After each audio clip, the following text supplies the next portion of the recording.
Hay mga kainday, so pasensya na sa kong naong no kay mot nagkayamukat jud akong naong tsura.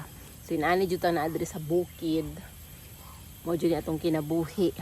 So lahi ra jud ang kinabuhi sa probinsya day kay sa probinsya grabe jud ka kanang init jud imong kalaban diri pero kuan ba kanang ma-healthy imuhang ano kanang imuhang self imuhang kaugalingong balag itom na kay ka nana man jud nasa bukid na nani man jud ni akong jacket para maintain na kusuluton kay komportable man ko anin so mo na ni pero ginalabhan ako ni siya.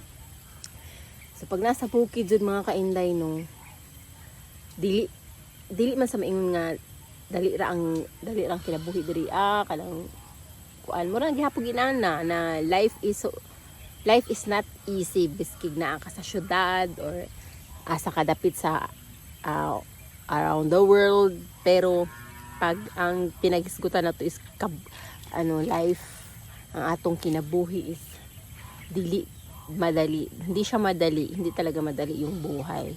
Kailangan lang talaga magsikap kahit saan ka man kahit saang lupalok ka around the world basta magsusumikap ka lang busog ko magsusumikap ka lang mabubuhay ka. So wag mo nang kalimutang huminga, di ba? So ang ano natin parang motto na yan life is not easy.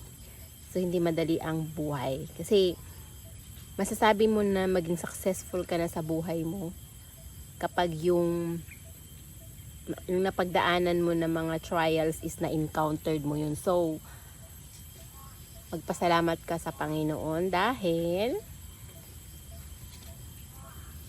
andyan ka sa edad ngayon, di ba? Nabuhay ka at hindi ka na-give up. So hindi ka na-give up sa buhay mo, di ba? Ano lang yan Yan ang sinasabi na life is not easy.